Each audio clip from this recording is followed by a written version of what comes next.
29 апрель saat 12:30.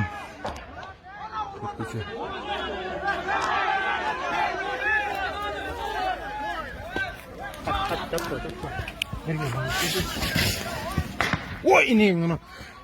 Oy ineyim. Çat çat çat. Aa, teşvik peşinden ötüp etmesin lan.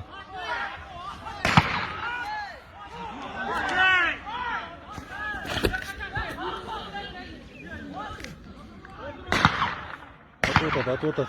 Tacikler at. Tacikler at. Saat 12:30 oldu. 29 April.